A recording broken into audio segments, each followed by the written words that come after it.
All right, so now that we're back, let's go ahead and take a look. So we wanted to match up each of these to each of the other ones. So for instance, process 10, which one did that go to? Process 10, let's see, darkens, darkens, lightens, lightens, grayscale, claridon type effect. Claridon type? Search for claridon type effect. Oh, it wants me to do a converts, lightens. What one was that anyway? We'll have to wait on that, but we can see with like maybe object. Let's see what about process 6. Now process 6 was weird. It needed an image and it also needed numbers. So let's take a look at that. Process 6, original, and then we provided 2 numbers. But how do we do that? Because notice it says image, comma, number 1, number 2. If you try to run with it with just like this, it will yell at you. It's going to give you an error. Missing 2 required arguments, X scale and Y scale. Now that might be a bit hard to figure out if you've never seen something like that before. But notice that for the rest of these, just say image. But this one says image num1, num2. So maybe if we try this, see what happens. Okay, it runs.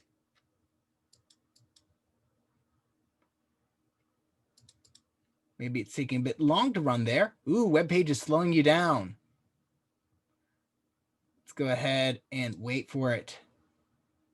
So also, there is a built-in limit that if it runs for more than like 30 seconds, I think it will crash.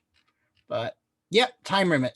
So let's go ahead and do maybe one. Let's do 0.5 and 0.5. Maybe it doesn't like using whole numbers like that. Run. Ah, made it smaller. There we go. So process 2, so process 6, let's see, rotate, enlarges it in the X and Y direction. So if I did 1 so if I did 2 and 2,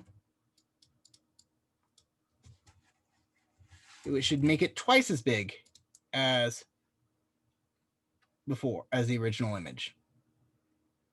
Now there's other processes we can look at. Somebody said process 2 in the chat. So let's take a look at what process 2 would have done. I'm just going to take a look. See, it finished. So process 6 does make it bigger. So let's take a look at process 2, which only requires the picture. Run. Okay. Process 2, interesting, kind of blurs it. Maybe it, so let's see. Process 2 kind of blurs it. Process 1 does what? I think that's the Claridon one. Well, and this is definitely vignette effect. It kind of just like.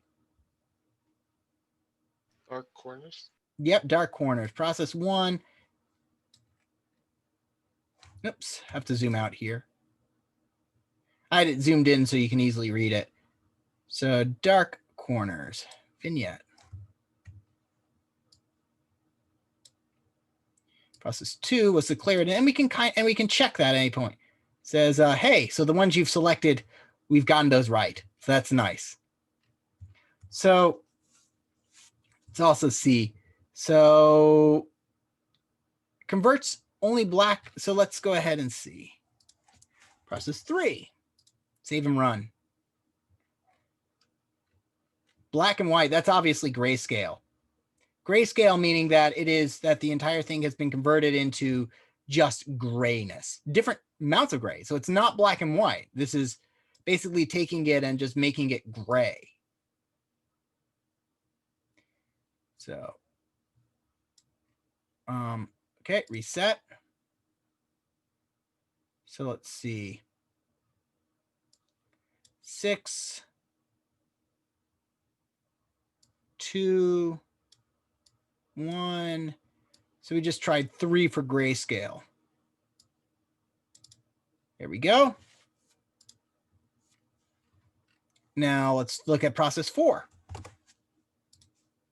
Process 4, we'll take this image and, that's a rotation. You see that? Rotates it by 90 degrees.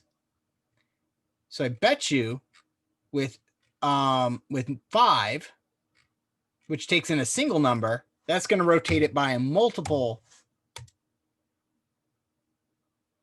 Takes one positional argument, but 2 are different. Oh, process 5. Got to change it to process 5.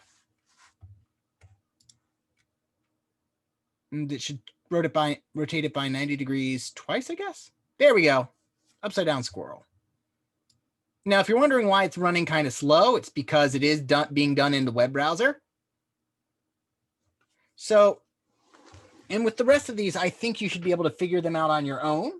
All you have to do to complete this assignment and get 100 points, which is a nice big boost from the very beginning, is to basically match them all up correctly. Make sense?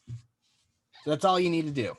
Now, let's go ahead and for the remaining bit, let's take a look at what we can do. We can do more than just what we had. We can take one image, right? So think about this for a second. Whatever we do in here, we're starting with an image, the yawning squirrel. And then we're taking that image and we're creating a new image. But nothing stops us from taking the image we got from running the program as kind of an intermediary step. So you can combine these steps. So here is kind of just the chance to play around.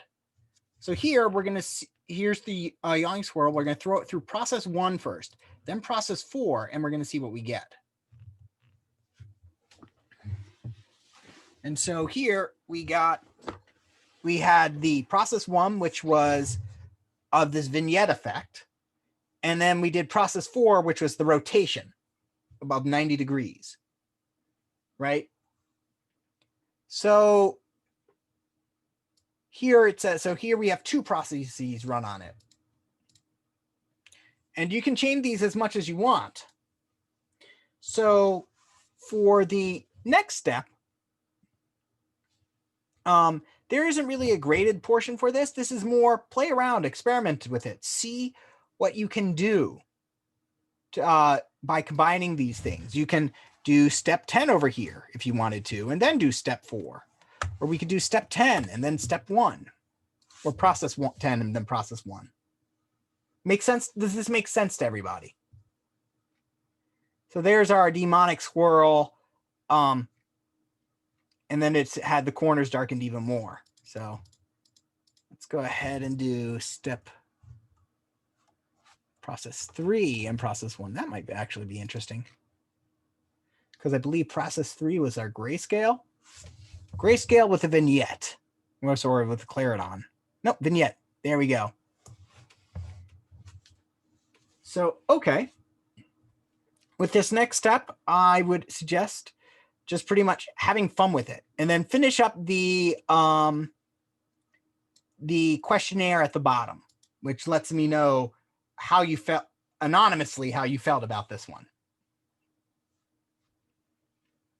So again, and the activity we're doing is not coming up with code for this, but instead learning how to play around with code and functions and maybe modifying code and seeing it's not too bad. All we're doing really is modifying a number.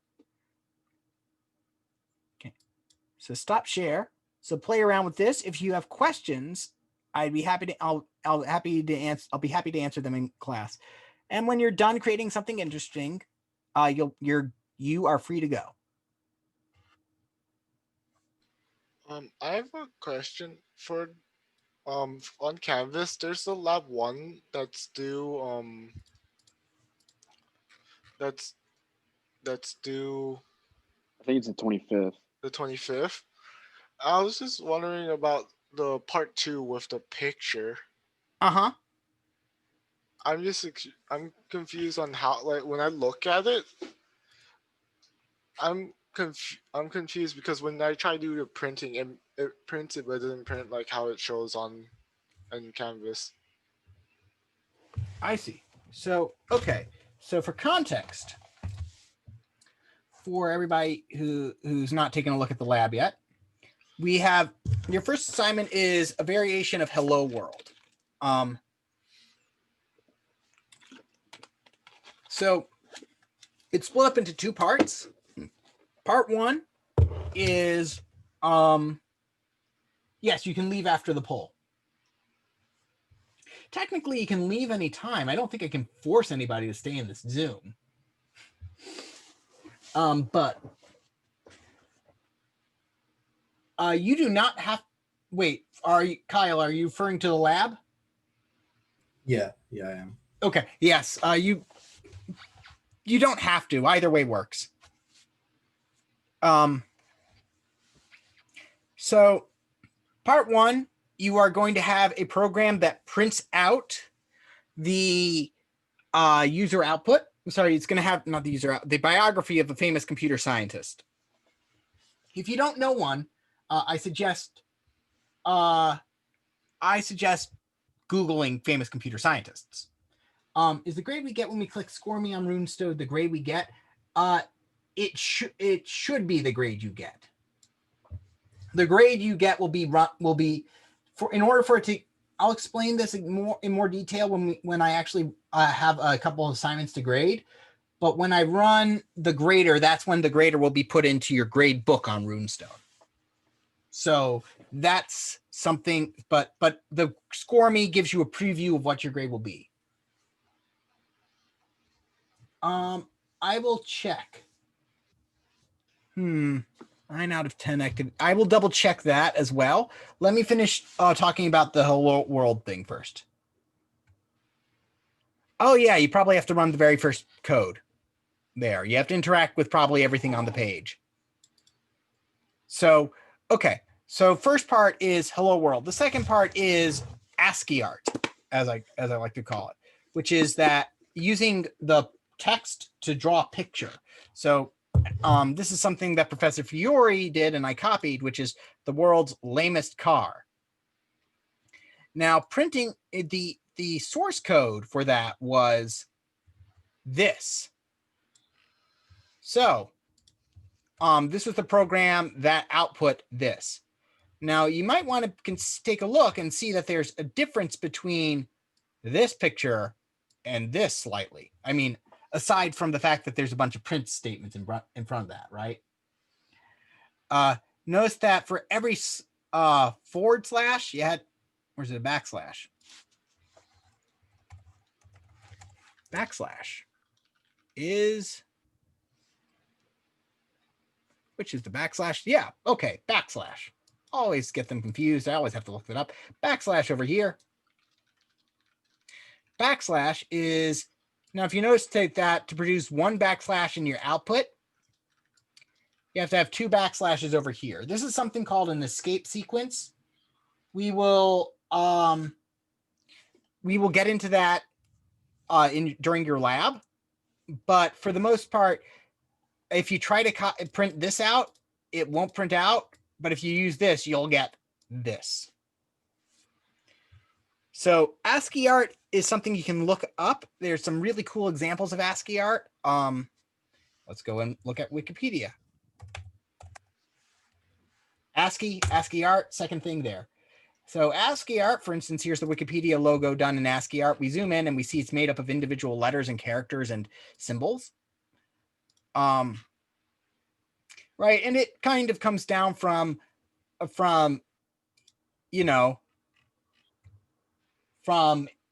just like this has been around since as long as letters have been around, basically making pictures out of letters and stuff like that.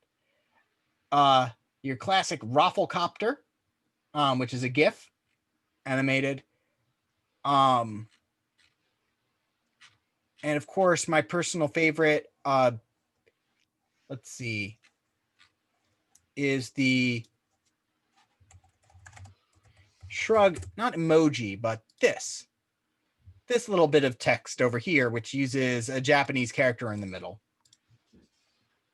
How do you see the due dates for each of these activities?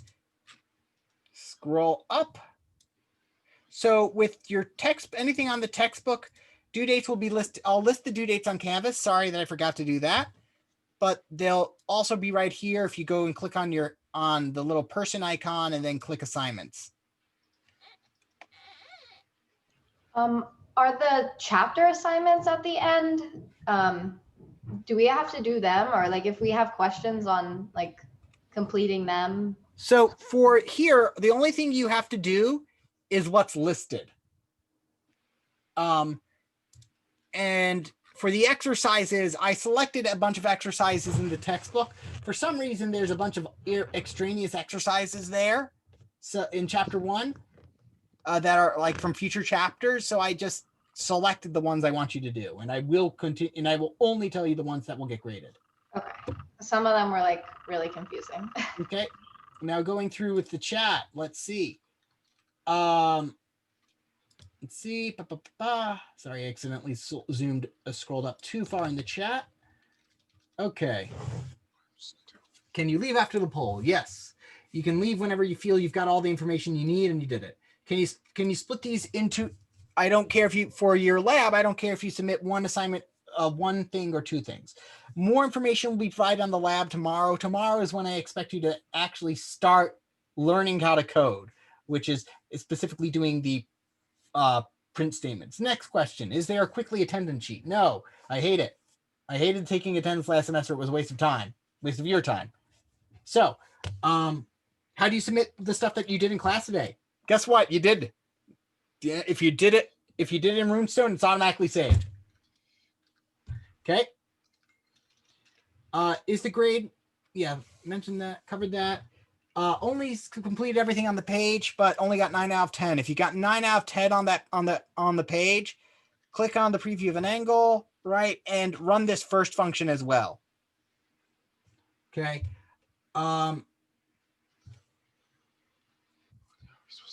So do we download Python, do anything? I would download Python. All of our assignments will be listed on Runestone, not on Canvas. It's going to be, everything is listed on Canvas. Runestone is simply a subset of what you're doing. Canvas. So let's go to the Canvas website. Right. And I understand that it's kind of complicated because I have multiple moving parts for this course. Okay. So click on the dancing snake. And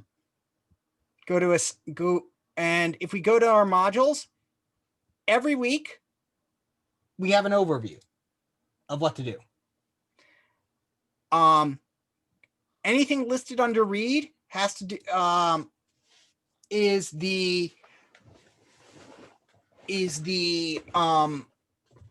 reading for is basically the Runestone stuff. It will link you to this page and tell you what to do those. Okay.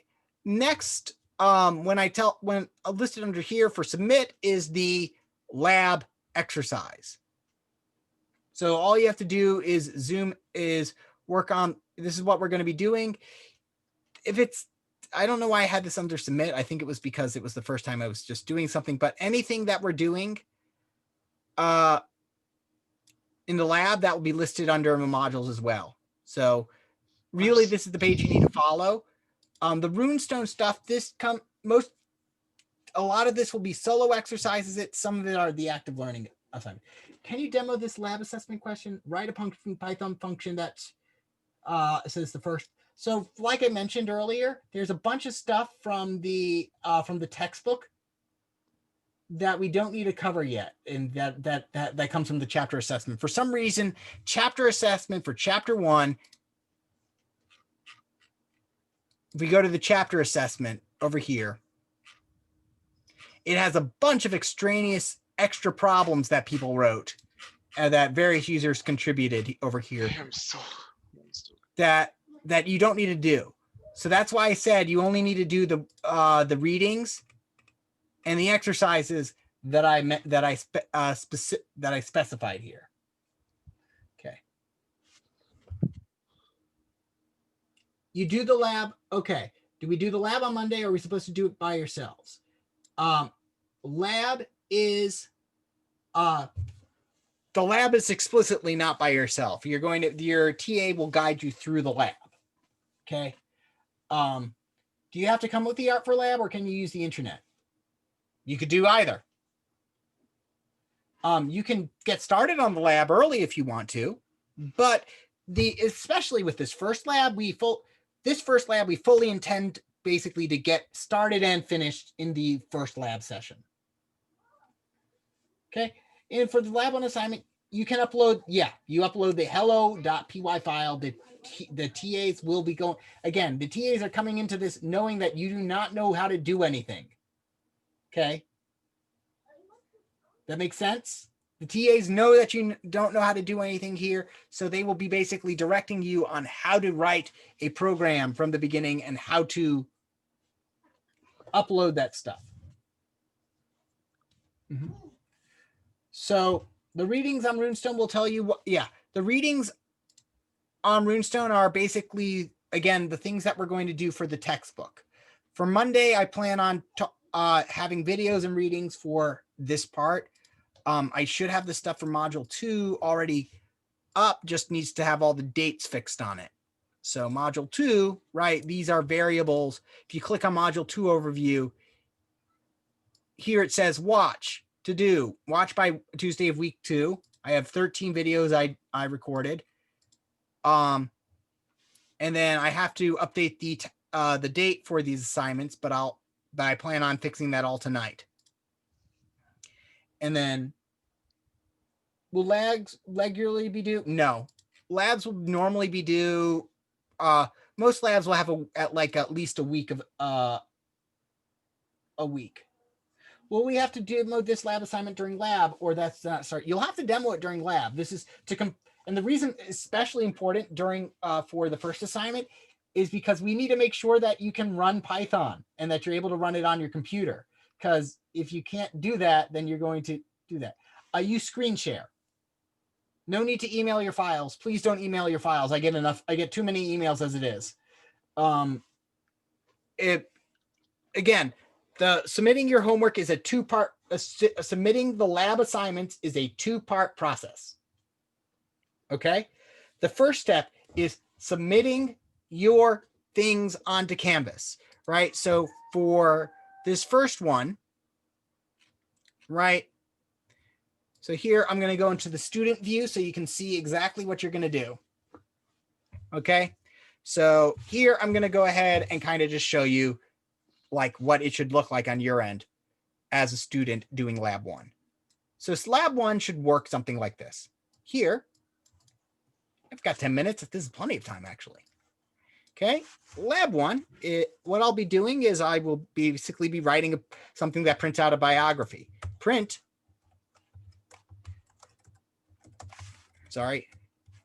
Rear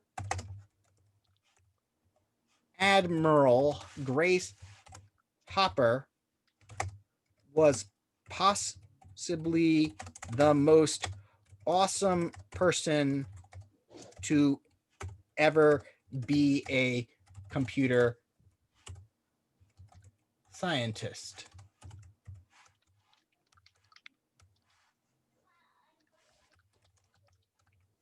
I wish I was as awesome as her. Okay, not really what you need. We need something a bit more detailed than that, but for the purposes of writing this assignment, this is actually a program, believe it or not. What I did is I wrote 2 print commands. What is a print command? A print command says, here, given a string of text, a string of text is something between 2 quotation marks, right? And your TAs are going to assume you know none of this. So, okay, given something between 2 quotation marks, I'd like to print out what the contents of that are. So notice where I wrote this. When I started this program, it came up when I started idle. It came up with this. I didn't write it in here with these arrows. What I did is I went to file and hit new file, and I wrote what's called a script. And so the interpreter is going to read the script and execute each line of this. It's going to interpret it into computer code, in other words, right? So what I have So like you should do for anything, I'm going to go ahead and save this. I'm going to call this bio dot, and it will save it as a py file. Actually, my assignment said to save it as hello.py, so I'm going to do that. Hit save. Okay, and now how do I actually like do something with it? I hit run over here to run the module, and notice that in the other window, it writes my text out like this. Okay. I saved that to my desktop over here. Note, by the way, if I double click on this, it opened in a different program. By default, when you double click on a program, a Python program in Windows, what it will do is execute the program in a command prompt and then close it when it's done. So it will look like it blinks out. That's perfectly normal. So if you want to open something, generally you'll want to right click and open with. So normally when you double click, it will look like it does that, where you just saw flicker. Here you'll want to like choose to open it with idle or something, or you'll want to open up idle and to reopen a Python file, you'll hit open, go to where the document is, and open it that way. If you're running Windows, you can, or Mac, you can set it up so that it will open up with idle, I believe. But again, that's neither here nor there. So now that I've written an assignment or part of this assignment, I can upload it. So I'm going to click submit assignment. I'm going to hit browse. On my computer, I'm going to go ahead and drag and drop any file that I want to submit. Blah, blah, blah. Yes, it's my own original work. Submit. Okay. Ooh, nice. It like throws confetti at you. That's cool. Okay, so now I will go and raise my hand to the TA in a virtual kind of setting, or I'll schedule office hours appointments with Professor Rosen or one of the TAs, and I'll say, okay, I'm going to share my screen, which is what I'm currently doing with you, and I'm going to say, okay, this is my code, and I'm going to say, okay, can you run it for me just to make sure it works? Sure. Run it. Okay, it's working. And then now I will ask, okay, did you have any difficulty with it? Well, I was a bit confused at first because I thought I could just throw text together like this, right? I thought that I could just print out something without the quotation marks. But when I tried that, it gave me an error I didn't understand. So it just tells me invalid syntax. But when I remembered that I saw that in the PDF that the hello was between quotation marks, right? So, and then I'll say, that was very good. This is a rather silly scenario talking to yourself. Yes, we should probably stop. So anyway, so now me as the teacher will now go and put in the grade for you as your assignment. Demos are generally pretty short. They serve a couple purposes. First, it makes sure that the program works, because you would not believe how many you would totally believe how many students toss us code that doesn't work if they're not done with it. So next, the next part is not only do you show us what works, but we can ask you. And if basically somebody was helping you a bit too much, you won't be able to explain your code. So this enables us to say, come back again when you can, actually understand what you have on your computer. So, but this also, for this first one, it really allows us to confirm visually that you have something working for us. Does that make sense for everybody? Now, if you can't demo it in the class, that's perfectly fine. You have 2 weeks to demo. If for some reason you can't demo it in 2 weeks, send me an email. Again, you can demo during the lab, during the office hours, or even after lecture, because I don't really have, let me check my calendar for a second here. I mean, ever since COVID, it's not like I can go to fencing anymore. So let's see. Yeah, no, I have a nice 3-hour block of time after my class of empty space. So yeah, I'm totally up for taking demos after class. Okay. So right? And if for some reason none of these times work, or there's no time to meet with me that works, yeah, do not save. I did not know we needed to demo our assignments to receive credit. So I haven't had to enforce that one yet. All right. Any other questions? Hopefully my little pantomime there was helpful. Okay. Somebody says that they are having an issue with Zoom. Is this only with Zoom? Huh. Okay. So I would email the tech center about that issue. That's definitely despite being a technical savvy person, I am not tech support. When it doesn't relate to Python. I'll be happy to do tech support for Python stuff, but not Zoom stuff. Beyond my pay grade. All right. Is there anything else any other questions before you sign off? All right.